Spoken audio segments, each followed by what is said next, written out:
Welcome to the Deadass podcast.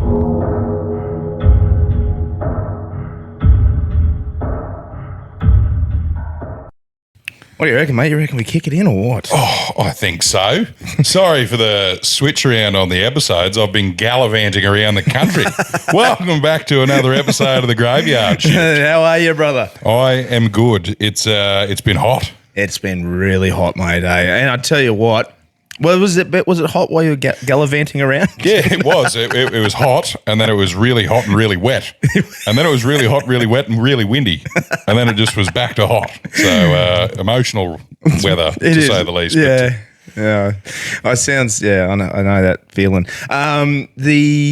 The trip, how was it, mate? Man, give the listeners a bit of a background. It was fantastic. So get ready for me to go into explicit detail. Oh, I love it. So Moreton Island, I had a trip over there on Sunday with work. So I figured I'll go over early because I want to do a tag-along fall drive tour over there as well. Okay, yeah, sure. So I wanted to do some scouting. I'm very, very, very familiar with Fraser. But for our Brisbane-based guys, I figured Moreton Island might be a good day trip. Yeah. So like get there on the first barge, leave on the last. So I wanted to have a sticky beak.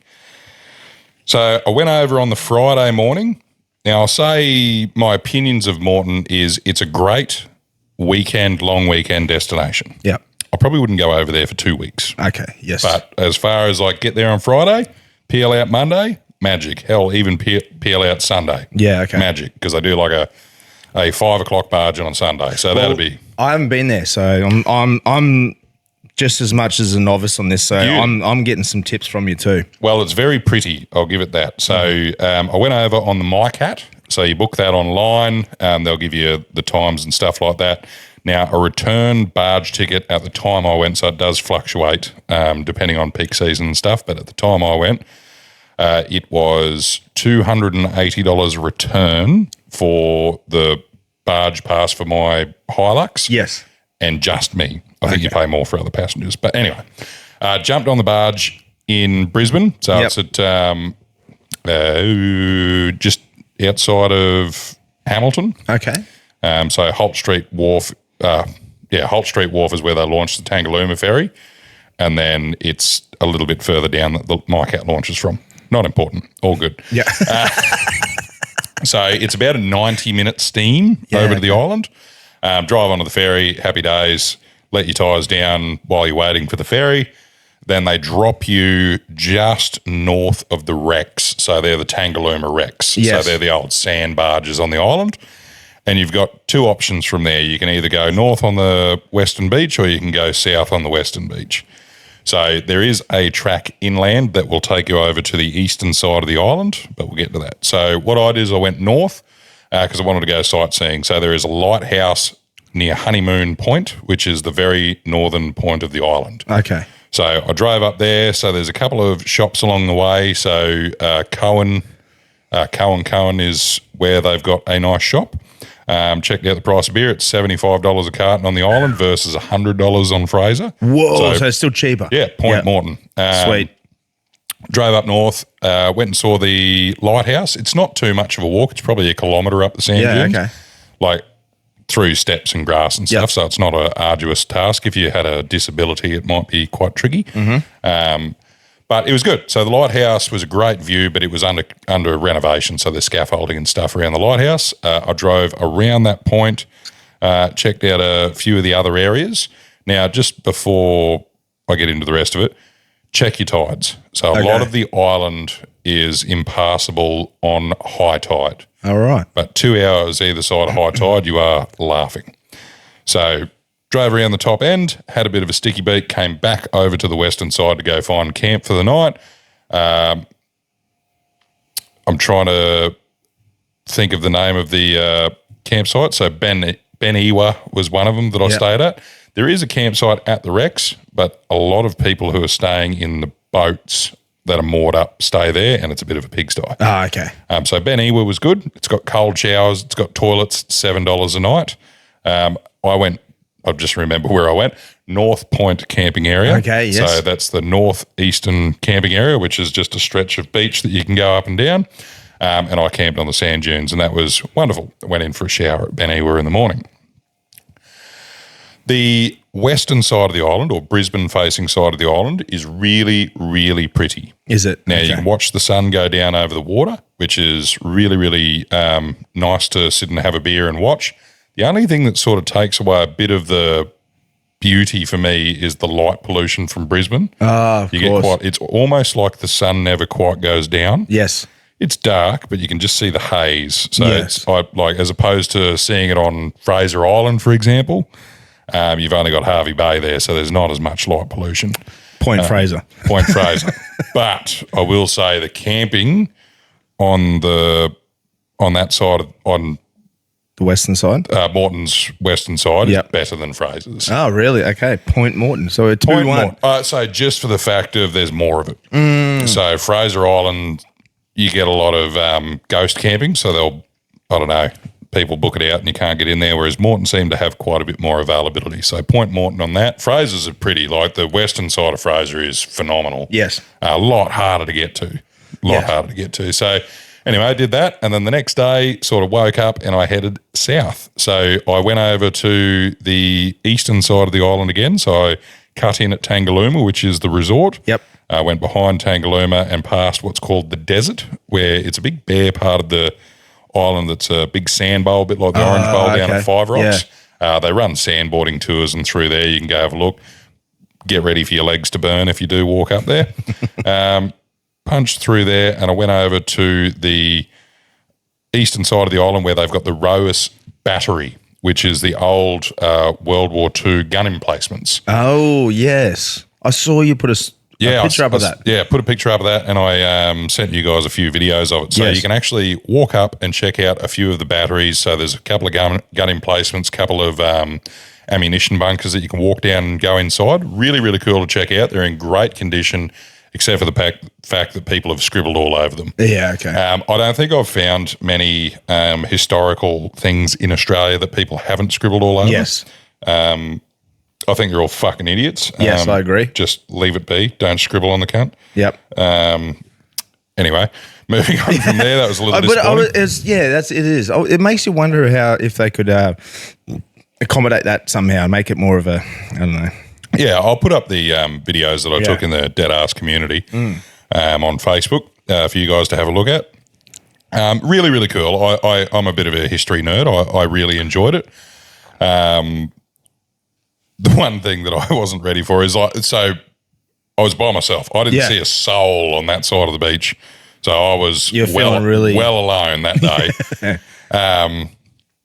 Walking through there, I kept fucking walking into spider webs, and I think it was because the sun was coming. So the sun was at that time on the left-hand side of me. So instead of shining on the spider webs, it was shining in my face. So I kept walking into the spider webs. And there was one point where the spider walked up my arm. Oh, no. And it's one of those moments when you don't recognize the spider, you start to panic. Yes, and it was at that moment where I was like, gee, it's high tide. You can't get to me. There's a tracker in my ute that if I don't show up tomorrow, they might check.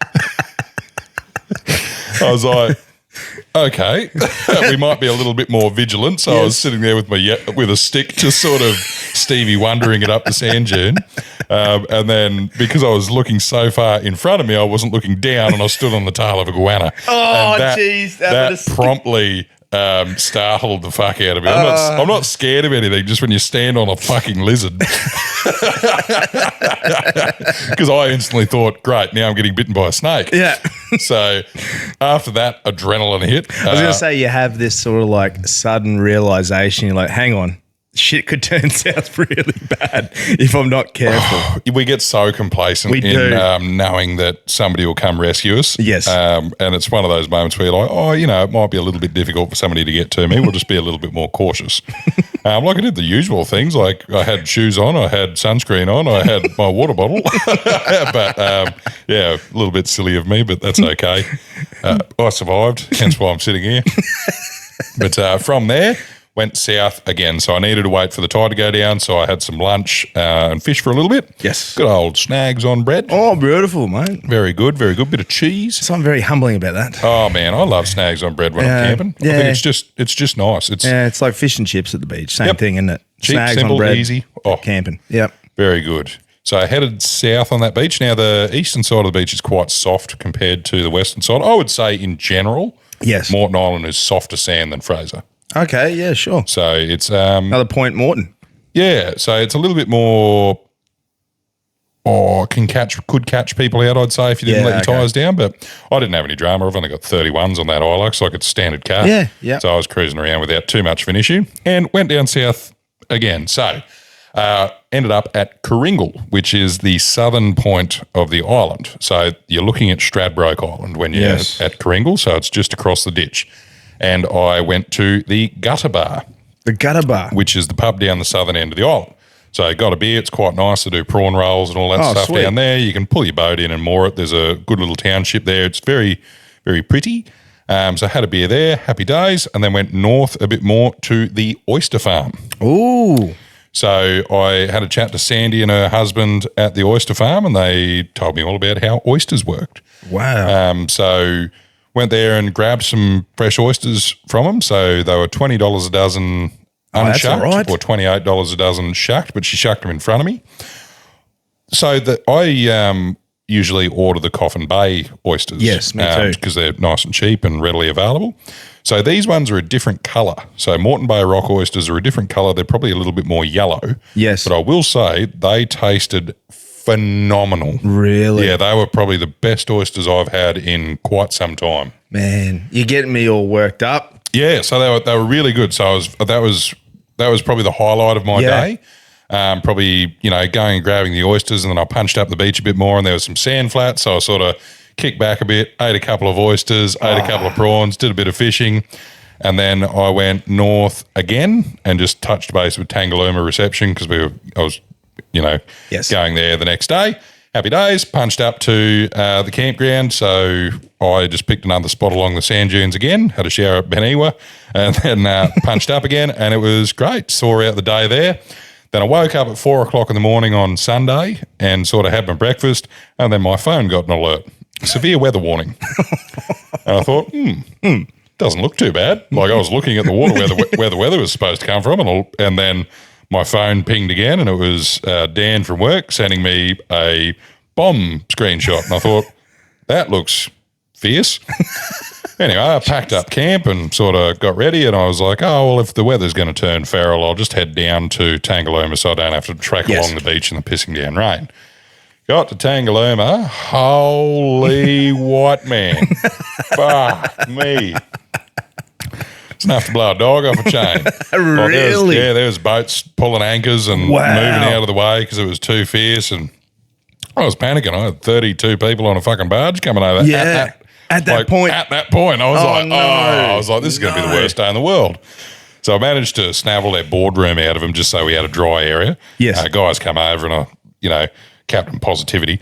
And I was, trying to just manifest some good stuff to happen. So my admin is Mexican, right? Yeah. And she told me you need to find a silver knife and stab it into the sand before an event. And that's a Mexican thing. It wards off bad weather, apparently. Right. I obviously didn't fucking do that. You didn't bring the silver one. No.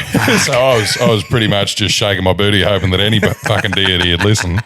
And I said to the guys, I was like, hey, look, we'll just do the quad bikes first. It's either hot and dusty or it's going to be cool and wet. Yeah. So we'll go do the quad bikes, and then the weather just went and flipped a switch. Really? It was a postcard. Really? At 10 o'clock. Wow. I mean, like, picture perfect after that. We went down to the beach, had a beach barbecue, launched the helicopter, did 15 flights in the helicopter around the island. Pretty pictures, saw dugongs, turtles, sharks, everything. Me. Like I was in disbelief. Yep. I couldn't fathom how the fuck the Someone weather just... Someone found a silver knife. I know. Mariana, shout out to you, mate. You must have been on the mainland just attacking the ground.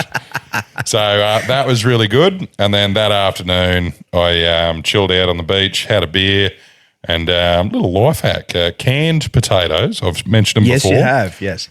I took a little air fryer with me this time, just a tiny one from Kmart because I got a big inverter in the ute. But I sort of just went, you know what? It's just me, so I'll have some chicken Kievs, have some bloody chicken tenders on wraps and stuff.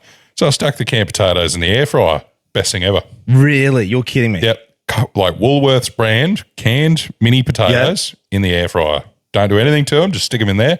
Beautiful roast potatoes. You're kidding me? Great. Oh, wow. I'm going to give that a crack. They're like $2 a can, mate. I know. I'm going to give that a crack. Yeah, that's awesome. It's so good. So I had that with some asparagus and some steak. Oh, nice. So my Moreton Island, if you're going to go over there for a weekend, now I used a full tank of fuel in the Hilux circumnavigating the island. So I went everywhere. Yep. I took a 20-litre jerry can with me. I put that in and I probably came back with that amount of fuel in the ute. So a full tank of fuel will get you through, but I'd take a 20-litre jerry can just in case. You'd be safe. $7 a night per person, regardless of the campsite you stay in. Yep.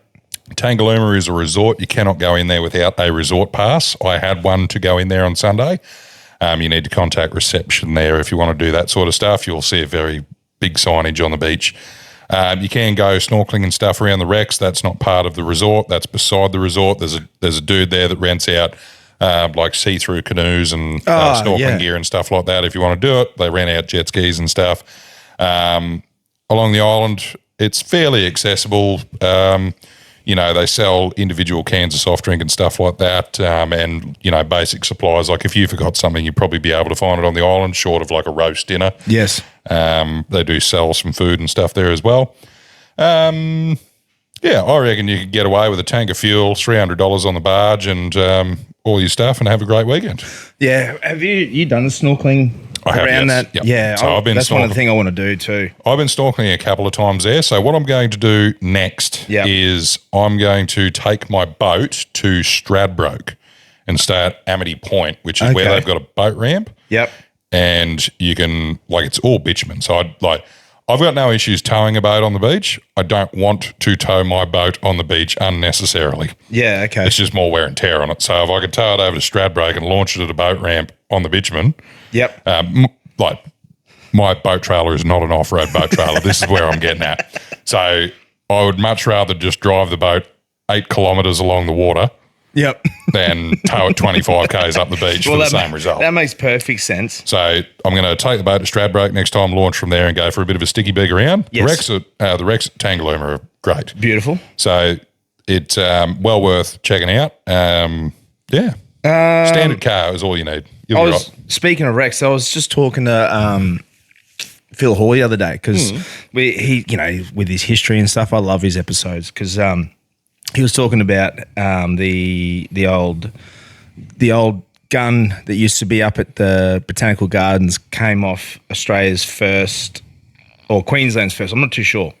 Queensland or Australia's first ship. Like it was the first, first defense ship or whatever.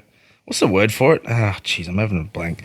It's a gunboat operated by Queensland Maritime Defence and later the Royal Australian Navy, but it was the first one that Australia had, and it was decommissioned and sold to civil company in 1921. But it's the wreck is down near Redcliffe somewhere. So is it Australia's first warship? Or Australia's first warship. Right. That's the word I was really struggling. Yeah, for the listeners, I was just enjoying watching Brian's brain implode. I wanted to pipe in and then I thought, nah, fuck it. Let him burn. Because I'm trying to think about it and I'm trying to Google it at the same time. So frustrated because you've got that panic in the back of your brain going, they're going to think I'm an idiot. They already know I'm an idiot. I'm trying to cover it. I'm going to prove to everybody that I'm not a dummy. It's all right, Bobby Boucher. Yeah, Brian Boucher. But yeah, I just wanted to see if that one was down at Moreton Bay, but it's at Redcliffe. Sorry. Oh, it's moored. It was while moored at Melton Reach. Gunnedah sank. It was raised soon after. She remained in service in the 50s. The hull was later sold to Redcliffe Town Council. Gunnedah was beached on the 2nd of June 1958. Now serves as a breakwater off Woody Point Cliffs near Redcliffe. There you go. Yeah, right. Well, that's cool. So one thing I forgot to mention about Moreton is there's also a lot of whaling history there. Is there? Okay. Now, I'm not a fan of killing whales, but I am interested in history. Of course. Ethical conundrum. Yes. So there's a couple of wrecks down between Tangalooma and Coringal of the old whaling stuff. So Tangalooma actually used to be a whaling station. Is that what it was? So they've actually pulled the last of it down just recently. Okay. So that was where they used to winch them up onto the beach and all that sort of stuff. And you can go read a bit of the history on the top end of the island. But there was about 6,000 whales slaughtered in that area until it was a banned practice. I'm not a fan of any of that stuff, don't get me wrong, but I am a fan of the sites. Where it took place. I'm not a fan of them pulling that stuff down. They should leave that there available for people for history to learn, to understand. Without knowing history, you're doomed to repeat it, aren't you? That's exactly right. So I'm a big fan of that. Like, no matter how horrible history is, we need to know it. Yeah. For many reasons, like don't do it again is probably a lot of it. Yes. How did we get to this point? Yes. As well, all that sort of stuff. But you can check that stuff. Was that like sort of prior to were they whaling for their oil? So that was humpback whales they were grabbing. Yeah. There was also a bit of sand dredging there. So the Tangalooma wrecks are sand barges that they sunk deliberately. Okay. So they actually deliberately did it. Yeah. So they deliberately sunk them there to help with the erosion and create an artificial reef. There's an artificial reef north of Moreton as well. Is there? Yep. And like a lot of those islands were used for what they were. Like Fraser Island was used for logging. Oh, okay. It's one of the only places where pine trees grow in sand. Yeah, okay. Yeah. And to the point they are, it's like Valley of the Giants you can go through in Fraser. It's phenomenal. So a few of those islands have a bit of history to them. So. Yeah. No, I love that sort of stuff. I love the history, sorry. But yeah, I'm not a fan of I like the fact that they kept those World War II. Yeah, I am too. Yeah, and I wish it'd be cool if they could sort of make them. I was wondering. I was like, how do you police that? How do you police it? How do you clean it once it happens? Like, do you just leave it? That's exactly right. What do you do? Do you paint over a piece of history? That's exactly right. Yeah. So it's it's a hard one. It is a hard one, and I don't know. It hurts part of my soul that people could be so ignorant. Yeah, me too. Speaking of painting, though. We've been down at EPR. Yeah, been down at EPR doing some painting. Shout out to the painters that reached out on the Deadass community. My hat goes off to you. I've got so much respect for you. Yeah, this is a man that collects bodies for a living. That's exactly right. When Brian says your job sucks, it's hard. I'm not going to say sucks. I'm going to say is fuck to do. Yeah, my hat goes off to you. Yeah, same as people doing a heap of siliconing. Yeah, same thing. Oh, I feel for you. Waterproofing, any of that sort of shit. Poor plumber when, somebody's fucking blowing up the shit house. Yeah. Oh, wow. I'd love to hear some of those crazy examples of jobs that people do. Photos from the plumbers, please. Yeah, no. None. No, definitely not. I had a gift sent to me from a friend for doing some work, helping them out. They sent me a carton of Super Crisp, which I was so I was going to say, you would have been disappointed. I would have been. Oh, yeah, terrible. But then as soon as I got that, I was like, well, might as well go and do some painting. Painting is a lot better when you've got a beer. Oh, 100% it did. And it's one of those ones I got really stuck in my work straight away, like the beer and then painting. But I started at like 3 o'clock or 4 o'clock in the afternoon on Friday, and I did not stop until it was done. But I did not stop drinking until it was done as well. So it looked like, Stevie Wonder finished the last room, did he? Well, I was thinking that when I woke up in the morning, I'm like, oh, fuck, I better go and check that.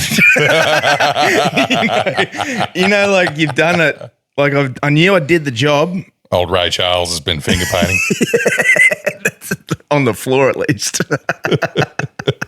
But I went downstairs and to my amazement, it was fucking mint. Look at you go. Even though I walked down, I'm like, holy, it fucking looks good. Not bad. It was 2 coats. It was all cut in because by that last hour, I don't remember it. I was in that. Fuck, you must have had a go. I did. I had a go. I had a What good time go. do you reckon you finished up? Fuck, I got no idea. I couldn't tell you. Oh, I could not tell you. was it the end of the carton? Oh yeah, it was close to it. fuck, Yeah. I opened up the chiller, and I reckon I might have only had maybe 5 or 6 left. I reckon I'd probably gone through 15. Maybe about 15, 16 beers. I reckon. Oh, so you're only down there for about an hour and a half. Mind you, sorry, that's Twisty Spec. That's Twisty Spec. Mind you, I hadn't eaten either. Like I had lunch. I'd gone straight down. It was hot. I went straight. I went straight in, cracked the lid open on the paint, started painting, and just started drinking. And I did not stop. And I made a mission. Like shout out to all the people who tried calling me or messaging me on Friday. I wasn't answering anyone. I just went straight in. I think I was one of those. Yeah, I think I said to you, we should do a boys' trip to Moreton. That's what you said. Yeah, I think I texted you that. Did you? Yeah. Well, I'm all for it. Don't get me wrong, but yeah, I was in a. Thanks for getting back to me. But I was in a mood. But I wanted to manifest a good juju because, because even Christo's like, oh, maybe you should put the tools down, go down to EPA, go down to the pub, have a beer, wind down, whatever, maybe slap a couple of pineapples in the pokies. Because you want the profits. Oh, slap happy pappy. Yeah, slap happy pappy. And I'm like, no, I'm manifesting goodness here and good juju. So I finished the paint and I woke up and I was like, sweet, good, that's done. Happy with that. Did a bit of general cleaning around, cleaned some stuff up, getting it ready for Christmas, so because we'll take the van down there, set that up in the next week or two and just make sure everything's ready, lift some stuff off the ground, clean out underneath, gave the diner a wash, charged the battery, fired her up. I need to take the bloody Heritage out for a bit. Well, the last time I rode it was the last Deadass ride that we did. Damn.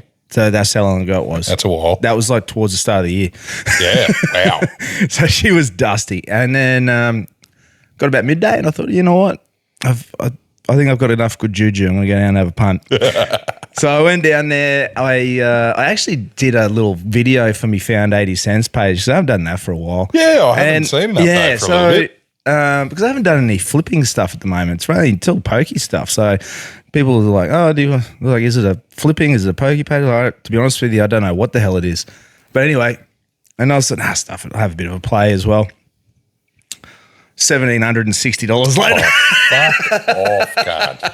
Now, look, I don't promote gambling. I don't recommend it. I'm happy to have a punt. There's one thing that I can guarantee, and that's I'm never sticking $50 into a fucking slap machine. But I would I'd never gamble again if I won that. I'd just be like, righto, we're retiring. We're hanging up the boots. I was hand in the playbook, mate. We're done. I was just on fire. I'd actually had a punt on the.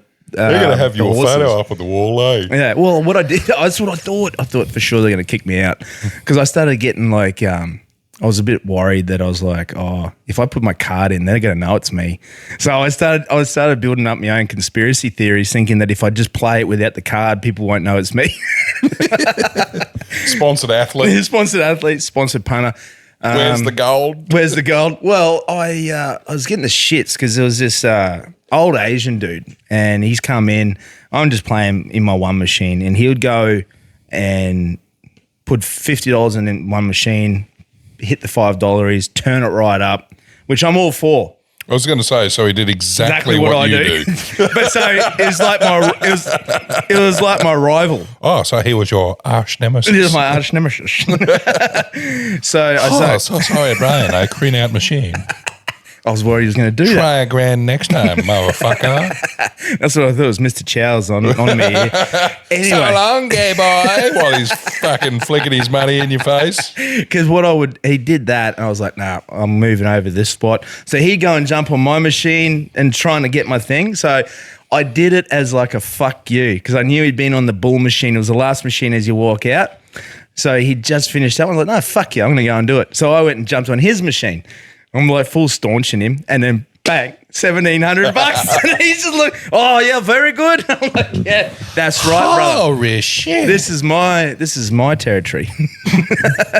The pokey room. So I was just like, yeah, no. You'll just go out to the car park and he'll accidentally open his door into your car. I took my electric bike down there. Oh, the big kahuna. The big kahuna. Now, I've looked at one of those. Yes. And I'll continue to do so for the next 3 years until I decide to buy one. But I was a little bit, what almost sold me is the fact that you can stick golf clubs on them. Yeah, that's I pretty do cool. not have enough room for a golf buggy, nor do I play enough golf, but I just like to, I like to pretend like I could play enough golf. And I was like, that's cool. Yeah. It's actually pretty cool because we jailbreaked it and turned the power up, and it's great, man. I love it. It was awesome. Got a little bike locked it in. You know, I parked it next to those guys with their mobility scooters, so I'm like trying to weasel my way into that group of the old fellas that hang down there at the pub. Yeah, they go down to the causeway too, I've noticed. What a time to be alive. And then, had a couple of beers and then came back. And then the rest of the afternoon, man, I just chilled. I bought some of the more smoked Dutch cheese from IGA and sat back and ate some cheese. And that's big fan of the old Dutch cheese. Yeah, I loved it, man. And then Sunday had to just do some work. I had to pack up, come back and get ready for the week because the end of last week it was very quiet and it was like a little too quiet. Now and Christo's like going to me, she's like, it's quiet. I'm like, don't worry, they will come. It will come, as it happens every time. Yeah, well, I reckon the most people die around Christmas. And they do. Death by misadventure. Yeah. Okay, I'll ask this question afterwards. Go. I'm just curious. Ask it now. Have you ever had somebody who's had a chimney-related accident come in? I've seen the stories of people, dad climbs down the chimney and works out that he's a little bit husky or that they've got a zigzag in there. No, I haven't had someone get stuck in a chimney. I've had someone accidentally carbon monoxide poison themselves it's not carbon monoxide. Is it carbon monoxide that gives off? Yeah, it is with fire, right? Yeah. With poor ventilation not going through the chimney. It fed back into the house. God, that sucks. Yeah. Oh, man, that would have started as such a nice afternoon too. Oh, you poor bastard. Yeah, I've done one that, but no one ever stuck in a chimney. There's that. Winch him out. Get him out. No, I haven't had that one. That's a good one, but. Well, see, kids, Santa's still alive. Yeah, there you go. Santa's still kicking along. Brian hasn't seen him. So. I'll be the first to tell you if I get the coroner's job. Yeah, fucking oath. You'd be fucking skipping in there, jingle bells, jingle bells. You do hear of it, though, people getting stuck down the chimneys. Yeah, Darwin Award, shout out. No, so it has picked up. It's and so quite a bit under the pump at the moment. But that's what you get. This happens all the time. Yeah, well, last year was very much the same. Yeah, of course. You started getting really busy. Yeah, and it's one of those things, man. It's like with seasonal changes, weather, as much as we have temperature controlled units these days in houses and cars and all that sort of stuff, better medications and that, there is still an element of it being seasonal as much as... Oh, and a heat wave knocks people around. Like 100%. Fuck, I felt like I was going to die this morning and it was bloody 4 o'clock. I know, it's crazy, isn't it? Oh, How is your training been going? Good, man. The strength's going up. So that's awesome. Overhead press is starting to get a bit stronger. Excellent. Finally cracked the 100. That's awesome. It was ugly, but I got there. So strict overhead press, 100 kilos. So I'm happy with that. Bench press still loading. Yep. Still low on that. We're only, I don't know, like $120. Yeah, that's still really good. Yeah, but compared to the others, it's not great. I'm not happy with it. We're working on it though. I've noticed that my strength's getting better the last week with the training. That's good. Yeah, I'm enjoying that. It's been great. Getting a bit in. I was supposed to do some yesterday. I just ran out of time, man. And I've got a short week this week because I'm actually jumping on a flight on Friday going down to the International Brawling Championships, number 2. Hell yeah. First one was absolute banger. Is the big fella fighting? No, he's not fighting in this one. Fuck, he's a unit. He is. I'd love to see him Talking bang about on. Mick, if anybody's curious. I would love Is to it see MCK Fit? MCK Fit. Yes, that's right. So Marksy, he'd be a great. He's been on. What's he been on? Been on Proper Yarn. Yes. I'd love to get him on. We did talk about having. Yeah, I reckon he'd be a great person to have a chat to. Oh, definitely, mate. 100%. I'd love to get some fitness tips from him too. Actually. Yeah. I'd just love to see him and Cole have a bit of an arm wrestle, I think. Just, I don't know, it'd be like... Someone posted up a comment in the page the other day about having a beer off and a darb off with Cole. I'm like, mate, you will get slaughtered. Yeah, fucking oath. Oh, there's nothing... But I'll tell you what, Cole don't shy away from a tar whistle, mate. He's fucking... Nor a stub. That's exactly right. Yeah, mate, that's the only thing he's been training for. Fuck, mate, there's 2 things Cole can suck. That's a durry and he can suck the tattoos off a woman, I reckon. Definitely. So I got that, and then I fly back Saturday morning because we've got the Rocky Charity Boxing on this weekend. So yeah, shout out Daz, get in there and get hitting. You guys would have just heard his episode. Mm-hmm. And that's we've done the switch round because I've been gallivanting. So this episode will come out on a Thursday. It'll come out on Thursday, but we'll be doubling it up with another. We will be. We'll be back to our scheduled programming. Yeah, regular programming because I got some gifts to share with you on Monday. So beautiful. I'm ready. But what I'll do is we'll save it for the next episode. I'll be back from my sister's wedding, so that'll be good. But Brian, yes, I've got a bit of a thing to share with you. Oh, what's that? So we're going to play a little bit of a game this week are we? on the history front. All right, ladies and gentlemen, it's time for a game where the truth is stronger than fiction. And the fiction is usually written by somebody who needs fucking therapy. This is real or fake, and we're going to see if Brian can sniff out the bullshit. Okay, we're on. We're going to go through some historical facts, and Brian gets to guess. All right, sweet. So the first one. Wombats poop in cubes, real or fake? Fake. It's real. Fuck! I should have ranked. I could have ranked Fez. Yeah, could have. Wombats have a super long digestive system that squeezes the poop dry, and their intestines shape it into little cubes. They stack them like building blocks to mark their territory, so they don't roll away. Holy smokes! I did not know that. I should have ranked Fez. Right. Fuck. Now another one for Fez. Platypus's milk glows under UV light. Yes, true. That is true. Because I've heard that one. And they're male. Yeah, scientists found this in 2020 under a UV light. A platypus's glows blue and green like a nightclub sign.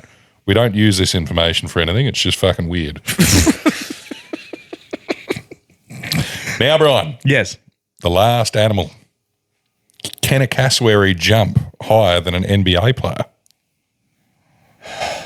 I know what their combustion temperature is.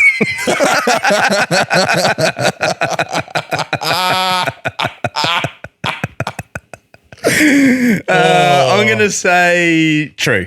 Yes, they are. So a cassowary can jump 1.5 metres straight up and sprint at 50 kilometres an hour. Holy smokes. Yeah, the old murder chicken is quite the formidable predator. Murder chicken. Now, on to history. Yes. Now, Napoleon was attacked by rabbits. I'll say false. Real. Really? Yes. He was attacked by rabbits. His staff organised a rabbit hunt for fun. They accidentally brought thousands of tame farmed rabbits, which ran towards Napoleon rather than running away as he was swarmed. Imagine that, just getting mauled by a bunch of cute rabbits. Oh, mate, death by bunnies. Yeah. Now, the Romans used to clean their teeth with urine. That's true. It is true. Yes. Because it contains ammonia. Yes. So it's a natural cleaning agent. So the term piss poor actually comes from ancient times where they used to clean clothes and their teeth with pee. Because they actually used to collect it. They'd go around town and collecting people's urine. Yes. To make clean for fucking gross. Oh, that is gross, eh? Righto. the next history one. Okay. There was a war fought over a wooden bucket. I'd say no. Real. Really? In 1325, Yeah. soldiers from Medina stole a water bucket from Bologna. Bologna demanded it back. Medina refused, and full medieval war broke out. The bucket is displayed in a museum Is to it this really? day. They've still got the bucket. Yep.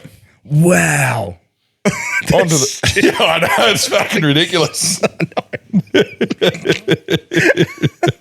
Okay, survival editions. Oh, okay. Playing dead stops bear attacks. I've been told the old saying to play dead. Yeah.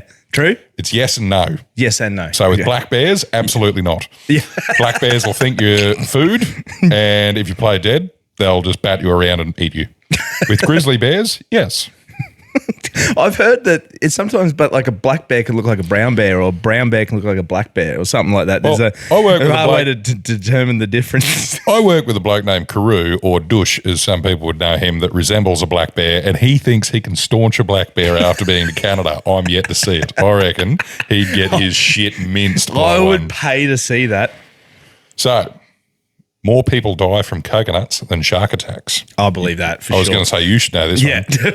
A coconut falling from a tree falls like a bowling ball. Yep. Sharks, there are only about 5 to 10 attacks a year. Coconuts kill hundreds of people. Wow. They're nature's airstrikes. Food edition. Oh, here we go. Oh, this is your playground here. Yeah, carrots help you see in the dark. No. No, they don't. This was a World War II myth created by the British Air Force to hide a new radar technology. They claimed pilots ate heaps of carrots to see German planes at night, and everyone believed it. That's propaganda if ever I've heard it. I love that. I love that. That's a good one. Next one, honey lasts forever. Oh. True? We're not sure, but we know that it definitely lasts 3,000 years at least. So It's 3,000 and counting. archaeologists have found sealed pots of honey in ancient Egyptian tombs, and it was still safe to eat. You're kidding me. Imagine having that. Imagine what that'd be worth. So bees make it so perfect that bacteria can't actually live in honey. Well, I've heard that, yeah, it's great for wound healing and... Wound healing. Well, it's because it's got antibacterial properties in it, or is it because so it's sugar and honey were used for antibacterial properties. Yes. Salt was no good. Yes. Because it dried out the wound. Yes, of course. But honey is like one of nature's super things. You can preserve stuff in honey as well. Yes, I have heard that. Yes. Sports edition. Oh, this is here we go. This is yours. Hopefully. Golf was banned in Scotland. True. Yes, in the 1400s, Scotland needed soldiers practicing archery. Men couldn't stop playing golf, so the king banned it. Nah, you've had enough. The Olympics once had art competitions. Oh, false. From 1912 to 1948, medals were given for painting, sculpture, poetry, and architecture. Anyone could have jumped in that. Some artists were technically Olympic gold medalists. Oh, shit. Well, you never know. They're probably going to bring it back. I mean, they're putting breakdance and everything in there now. All right. Some rogue ones. Oh, I love the rogue ones. Yeah, right. Well, Someone once stole a bridge in Russia. I would say yes. That is real. It's something that would happen in Russia. So metal thieves literally dismantled and stole an entire 60-foot steel bridge overnight. The police couldn't believe it, and the bridge disappeared like a magic trick. Wow. That is a good effort. Overnight, too. Overnight. That's impressive. It's 60 feet. That's a fucking 10-meter long bridge. That's a big bridge. Oh, sorry. That's a 20-meter bridge. 20-meter bridge. Hey, that's insane. So there's a jellyfish that's basically immortal. I would believe that. That is true, Yeah. yes. Because what's another one? Is it octopuses or something? No, there's a amoeba. Amoeba. Amoeba, they look like little teddy bears. Oh, okay, right. But the Turritopsis dawnley can reset itself to a baby when injured or stressed, starting Wow. life over again. It's a Benjamin Button scenario. That is insane. Imagine being able to do that yourself. Oh, that'd be wild. Oh. Fuck, imagine the new knees. Toddlers. Imagine going through puberty Yeah, again. you just see me walking in here with the fucking toddler build. Hey, Brian, how you doing? Stumbling across, He's just sort of like walking through. sucking on my thumb with my little beer gut. I reckon I'd be like that. What's the movie with the baby that's sort of like, Oh, is that? It looks like an old. He fakes it. He's actually yeah, thumping along in the fucking cot. He's like, does that. Yeah, yeah. What's that? Baby daddy? No, what's that? It's the way Boss Baby? Boss baby or something. Yeah. yeah. I'm not too up to date with my kids' movies, but we're getting there. But that is the end of my weird Oh, history mate, facts. that is a brilliant. This is awesome. I thought I'd throw a few rogue love that. ones at you. Is there? Well, speaking of baby, is there any child's movies that you've watched that you've like thoroughly enjoyed? Yes. Like, there's been speaking like Disney movies or Pixar movies or any of those ones. Like, you know what one I liked? I liked Wall-E. Yeah, I liked Over the Hedge. I thought it was pretty good. And Over the Hedge was brilliant. and Yes. Hoodwinked. Oh, Hoodwinked. Yep. Be prepared, unless you got a spare. I love that old goat. What was the other ones? Chicken Run? Chicken Run. You know what was actually good? Ice Age. Ice Age was great. They were good ones. They left without me. They do this every year. Have you ever noticed that Sid the Sloth is like Anthony Albanese? Yes, fucking spot on. Got a joke for you. What's the difference between Anthony Albanese and a double A? What's that? Well, one is usually flat and you fucking can't find it whenever you need the cunt. It puts a big dent in your hip pocket. And the other one's a battery.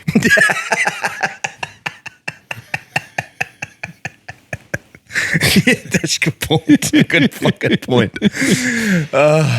I'd love to hear some of the pallbearers in the Deadass community put up a thread with Favourite kids movies. Because I love those little kids movies where they throw a couple of little like cheeky anecdotes in there, I like feel for adults. Like, actually, sorry, Lilo and Stitch. Yeah, that's a good one. That's one of my favourites. Mainly because it reminds me of fuck, I can't speak. Reminds me of Lola. Yes. Oh, okay. Yes. Like destroying San Francisco. Yes. No, I'd love to hear some thoughts on that. That'd be good to maybe go down the avenue of that, because I'll have a fair bit of time to watch some movies over the Chrissy period. Yeah, so and you'll be on Pappy duties too. I will be on Pappy duties. Got to give him the absolute plethora of beautiful movies. Oh, The Jungle Book. Jungle Book. That's a good one. It's the bare necessities, the simple bare necessities, the quintessential feeling we call life. I loved Beauty and the Beast, the original one. Yeah, that's like my relationship. I love that. Was it Gastoff? What it Ganstoff? Gustav, whatever it is. I always just remember that because he was in the pub and he's singing along with the beer and he goes, "Every inch of my body is covered in hair." And he just pumps it out. I'm like, oh man, he's jacked. Actually, The Little Mermaid was good. Oh, yes, Ariel, so hot. Everything's better down where it's wetter under the sea. Sebastian the Crab, mate. Can't beat him. Yeah, and I reckon another one definitely is Finding Nemo. That one's just, Oh, yeah. that's an iconic one. Have you seen that Theo Von clip where it's just like, I can't find my dad. Yeah, he fucking died. He took some pills and I was just like, fucking. Oh man, yeah. So I'd love to hear some of those. Mate, what do you got coming up this weekend for some cooking? Oh, so actually, just on the Lilo and Stitch front, that gave me a recipe for Did next it really? week. Yes, poke bowls. Oh, But this week, so both my amazing human and my cooking yes. are island themed. Really? Yes. Oh, So love it. On the cooking front, Yes. I went to an oyster farm. Yes. So I thought I would give everybody my oysters Kilpatrick recipe. Ooh. Now, I like natural oysters, but too. Natural oysters don't involve any fucking cooking, so it makes for a very boring cooking segment. Yes, it does. So- yeah, you shuck them, you eat them. Kilpatrick it is. Now, what we're going to need is a dozen oysters in the half shell, Yes. 4 rashers of streaky bacon, diced up finely. Streaky's the stuff with the fat in it. Good gunner. 2 teaspoons of Worcestershire sauce. Sorry, tablespoons.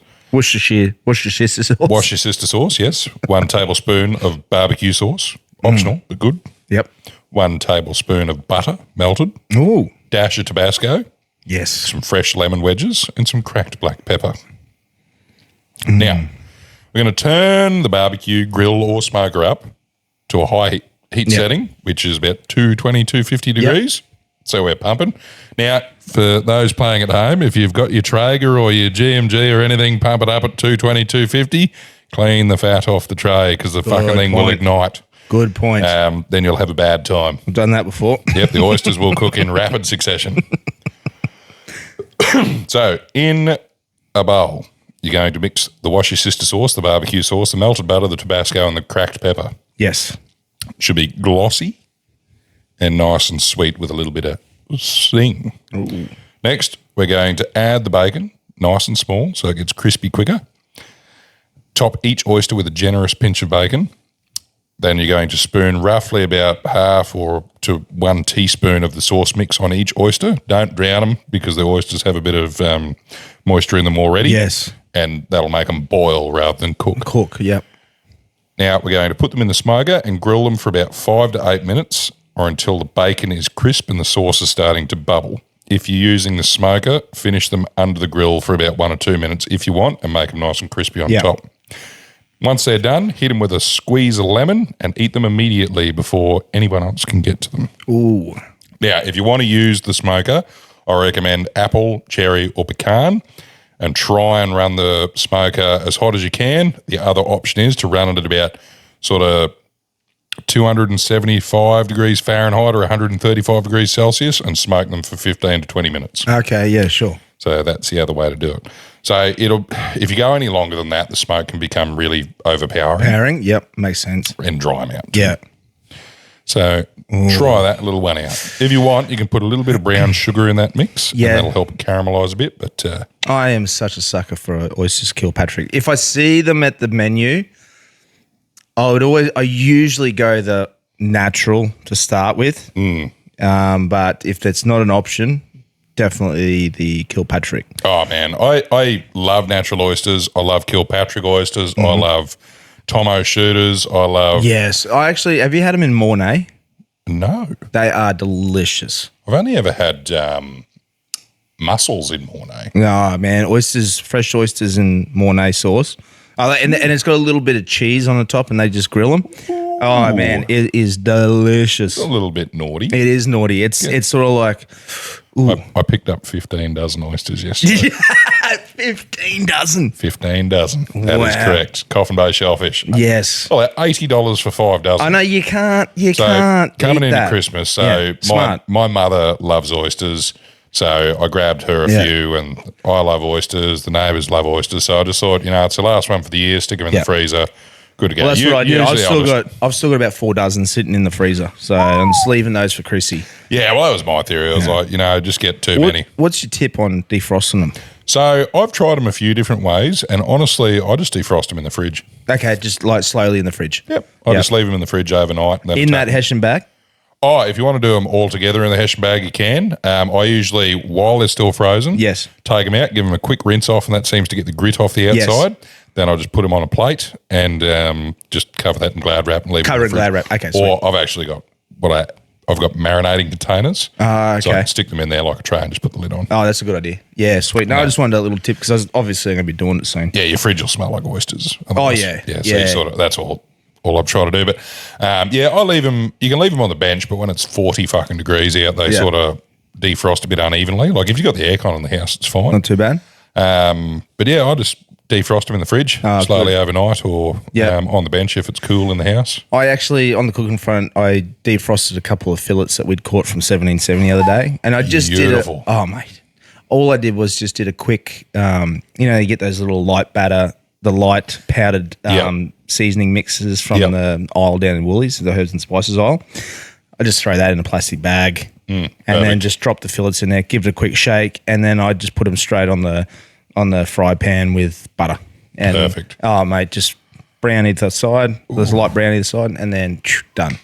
Absolutely delicious. I've done fish quite a few ways with those little dump mixes. I do like doing them in taco seasoning. Yes. I also like doing chicken in taco seasoning. Yeah. I love the tempura batter that they sell. Yes. And panko.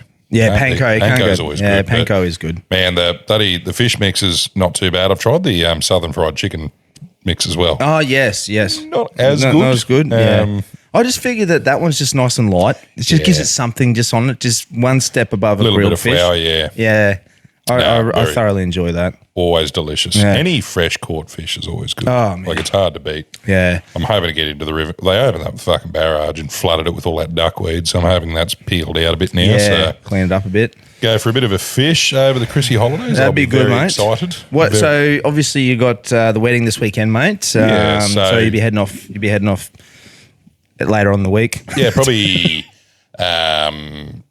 Friday we'll be down there. So Yep. Friday, Saturday, and then come back Sunday. I'm back Sunday. So it should be a good little weekend, staying at the Barra Farm again. So Nice. Go down there, and the wedding's on the Saturday. Oh, nice. Plan to do a little bit of fishing on the Friday. At the Barra Farm. No, at Barham Heads. Barham actually. Heads, So I'm oh, going to sweet. leave the Barra Farm for the afternoons, but I Yeah. want to go try and try for some mackerel out on the rocks. Oh, sweet. I got a couple last time we were down there, so on soft plastics of all Really? things. Yeah. Wow. Not spoons or anything. A bloody double treb soft vibe. So try that again and see if I can't come up with dinner. And, I'll be very happy. Yeah, nice. I tried having I was going to have a fish last weekend at EPR, but the painting and the beer got the better of me. So I'll reschedule that again for another weekend. I've got plenty of weekends coming up, so it's going to be great. That's good. But yeah, pretty much like what I said, what I got coming up, the IBC and the Rocky Charity Boxing, that's pretty much my weekend covered. So Yeah, absolutely. that's pretty much it for me, mate. What's amazing human of the week? Yes, Who island we got? style. Island style. I love this. Oh, get me. While we're in the theme of it, Well, I feel like the theme. you're on island time at the moment. I aren't am you? on You're island still- time. I'm, yeah, bloody feeling I'm you. almost ready for holidays, mate. I've only got a couple of weeks to go. I love that. Me too. Oof. Oh, actually, you know when I start holidays? Day before our Christmas party. Is it? So you'll be steaming in real hot. Very excited. So, speaking of islands, Yes. this week's amazing human of the week. In the heart of the Pacific Ocean, far beyond any trade route, any map, any trace of civilization, lies a rugged island battered by wind, waves, and time. For most sailors of the 1700s, it was a place to avoid. For one Scottish man, it became his entire world. This is the story of Alexander Selkirk, the man who survived 4 years and 4 months alone on a remote island Holy. and lived to become a legend. Our story begins aboard a privateering ship called the Cinque Ports. It's 1704, a brutal time to be on the seas. Ships rot, storms are savage, and captains rule with iron fists. Selkirk was a fiery Scotsman with more backbone than sense, and he warned his captain that the ship was unsafe, worm-eaten, leaking, and barely holding itself together. The captain obviously didn't like being questioned, so when they reached a lonely island off the coast of Chile, Selkirk made a choice that would change his life. He demanded to be left ashore, convinced that the ship would sink. Moments later, the boat sailed away. And Selkirk instantly realised he'd made the worst decision of his life. Oh, of course. They'd left him with a musket, a knife, a Bible, bedding, and a couple of tools. As the ship disappeared into the horizon, the silence hit him harder than the loneliness. He screamed after the crew, begging for them to return, but they never did. For the first time in his life, Alexander Selkirk was completely and utterly alone. The early days were chaos. His shelters collapsed in the storms, rats crawled over him in the night, biting him as he slept. He ran out of food very quickly, and hunger turned his stomach into knots. Fear turned every shadow into a threat, and he described the feeling as a weight upon his soul. Loneliness so heavy it threatened to crush him. Now, most men would break in these moments, but Selkirk adapted. He taught himself to build stronger huts, 2 of them with timber frames and woven grass roofs. He hunted wild goats, sometimes chasing them for hours over jagged cliffs. He toughened his feet by going barefoot on the volcanic rocks as his shoes fell apart, and he found freshwater streams hidden deep in the island's ravines. He used driftwood and metal scraps from the washed-up shipwrecks to make some tools, and the rats, he solved that too, by taming the island's wild cats to defend him. His days became a routine. Hunt, build, repair, pray. Every night he read his Bible aloud, just to hear a human voice, even if it was his own. Slowly and painfully, he became something else. Not a castaway, but a one-man nation. Twice, Spanish ships landed on his island. Now remember, Britain and Spain were at war. If they caught him, he wouldn't be rescued. No. He would have been executed as a pirate. So Selkirk hid in the trees, motionless as the soldiers secured the island. At one terrifying moment, a Spanish sailor walked so close to Selkirk he could see the dirt on his boots and hear him breathing. He didn't twitch, he didn't cough, he didn't blink. One mistake and the story would have ended right there. But the Spanish never found him, and the island remained his home. Years passed. Selkirk started to change. He became faster, stronger, leaner. He could sprint across rocks without slipping. He could climb cliffs with goat-like agility. His senses sharpened. He could smell rain coming hours before it arrived. He could hear distant sails before they appeared over the horizon. He was no longer the fiery, stubborn Scotsman who stepped onto the island. He'd become something tougher, a man shaped by nature, solitude, and sheer willpower. In February 1709, 4 years and 4 months after he was abandoned, a British privateering ship approached the island. The crew spotted smoke rising from a fire Selkirk had lit. When they found him, they barely believed he was human. Barefoot, bearded, wrapped in goatskins, muscular from years of hunting, eyes sharp from a life of living on instinct. They wrote that he looked like a wild creature rather than a man, but when he spoke, his mind was sharp, his speech was clear, and his will unbroken. He wasn't just alive, he was reborn. Alexander Selkirk returned to civilization as a living legend. His story captivated sailors, scholars, and writers around the world. Daniel Defoe would later use Selkirk's ordeal as the inspiration for Robinson Crusoe, one of his most famous survival stories ever written. But the real tale, the raw, brutal human story, belongs to Selkirk, the man who argued himself off a ship and into history, alone for years, tested by nature, hunted by enemies, and strengthened by solitude. He didn't just survive the island, he mastered it. And that's why he is our amazing human of the week. Wow, now, that's a fun fact, they actually reported that he was healthier than anyone living on the ships at that time. It's amazing, isn't it? Yep. So he was better, he had better nutrition and better everything than everybody that he had met up with on the ship. Isn't that crazy? So it's fucking wild, isn't it? Oh, it's wild. Yeah, just the fact that his life improved. Yes. Now, this man was 29 years old, by the way. Wow. So not exactly a seasoned survival campaigner. No, but, that's right. Yeah, just a stubborn cunt that got dropped off on a beach. I love that. It's cool, That is really cool. That is really cool. Well, it sort of tied in nicely to the Japanese soldier. It did, didn't it? Wow, it's amazing to think how the human naturally adapts to its surroundings like that. Yeah, like reverts to its. I guess our bodies do what's necessary. Yeah, of course. Yeah. One thing that makes me quite impressed is sickness, Yep. broken bones, Yes. injuries, Yes.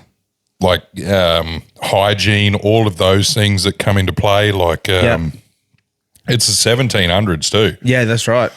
Not fully aware of a lot of the things that could have happened. It's not like us when we have a spot and we Google it. Like it was, they were still bloodletting in those days and putting leeches on people. And yeah, good point. Like they didn't have a very good understanding of. And like you got to imagine too, like his survival skills would have been minimal, and he would have had to adapt and learn that over those years, and overcome that. Oh man, that's a crazy. I love that story. Wouldn't it shit you that you sit there and go, "Oh, rescue's finally here." Oop, nah, it's the Spanish. Fuck, could I? Fuck, we're in even more danger than we were 5 minutes ago. Marooned on an island, and somehow the situation just got worse. That's insane. Oh, that's a good one, man. Appreciate you sharing that. I love Amazing Human of the Week. One of my favorite segments. Like I said, I enjoy researching it, but I've started to get into a bit of a rhythm with it. So if I can find a theme, it's a lot easier to go after. Otherwise, I'll just have ADHD paralysis. I get that so much, hey. Especially when like I have an overload of work come in. I'm like, okay, where do I start? I'll start here. No, I'll do this, I'll do that. And in the end, I'm sitting on my phone. Did it again. Shout out to the people who've been putting in some comments too in the Deadass community. There was a fuck, I laughed that one the other day about the Black Vito using counterfeit cash. Oh man, that was try the pineapples next time. How convenient was that? No, two dudes in a Black Vito. I'm just like, oh, that reeks of us. It'll happen. It will. Watch out, coffee shops. I'm coming for you. Fucking oath. Yeah, no, that was pretty funny. And I see the old Trusty Chook is still getting a bashing, which is awesome. Yes, that is good. Trusty Chook weather, people. Yes, that's right. It is. Don't worry about turkeys this Christmas. No, it's Trusty Chook. Fucking oath. And there's a reason why it's so good. It's because it's simple and easy. 100%. Yeah, definitely. And thank you to all the people that have jumped on the Deadass community on Facebook. Yes. And also jumped on the Deadass Instagram page. Now, a little bit of news for you too with the Graveyard Shift merch. Obviously, you've seen the stickers that we've got available that are getting thrown in there complimentary with all the pre-orders. Now, once all that's completed, the stickers themselves, I don't actually sell Deadass stickers or anything like that. I usually just throw them in with merch as people are buying stuff and doing that. So once we've done the pre-order for all the people, we'll have them available with just normal purchases. If you ever run into us and we've got them, we'll give you one. Like it's that. Spread the love. I don't charge this for stickers.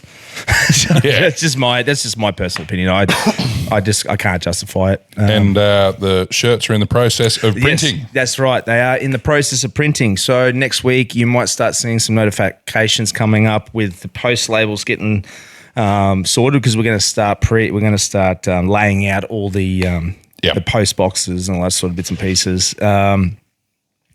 So exciting times. So very exciting times. Everyone should have all their packages before Christmas. So yes, before the cutoff. We'll be sending them out before the cutoff. Yes. So we'll be steaming through Christmas. Yes. So please forgive us with mixing around of the episodes and all of the other chaos that goes on. So it's one of those side effects of both Brian and myself working full time. That's exactly right. But in the essence, we're going to work just as hard through that break so that you guys can still listen to our our voices. So we're both taking time off, but we're not taking time off from the podcast. Yeah, so you'll still hear us. Yeah, you might just hear us start with, it's the start of Tuesday and we're on days off so we can drink a beer. Yeah, that's exactly right. What was the other thing I wanted to know? With the Black Friday sale this weekend too, I'm just going to knock 30% off the Rideress hats. Oh, so magic. I'll put posts up about it, but you won't. If you go to the website, you click on the hat, you'll see the discount at checkout. Yep. So you won't see it on the actual thing. Just click on the hat, go to the checkout, and it'll be discounted there. You'll see a little tag that says Black Friday sale. So get rid of some of the Rideress hats if you want one. Yeah, 30% off those. So beautiful stuff. And I'm looking forward to seeing everybody at the Christmas party in a couple of weeks. Bloody oath. SWL Deadass party. Bloody oath. Shout out to Dave, who's been organising pretty much all of it. I really appreciate it. For the first time in my life, I haven't organised anything to do with this, and I feel incredibly grateful for the fact that I don't have to. I've seen his hand twitching too. I know he wants to do a spreadsheet, but fucking oath.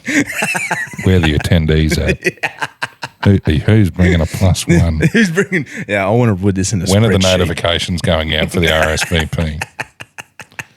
It's my life revolves around it. Literally, I'm going. Literally, my first job tomorrow is send out the information for everybody to tell me what they need for lunch at Great Keppel Island on Friday. That's exactly right. Well, so I can check it off on my spreadsheet. All right, you watch. I give it I'll give it till the next episode. I bet you would have done one spreadsheet. Yep. A new spreadsheet by Monday. I Freaking the sheets. I guarantee it. Oh, that's $1.01 bet, that one. I don't use them for math though. Just like if anybody's curious, I'm not a mathematician. No, but he does do a good spreadsheet. Yeah. Right, brother, what do we say? Love you, see you, bye.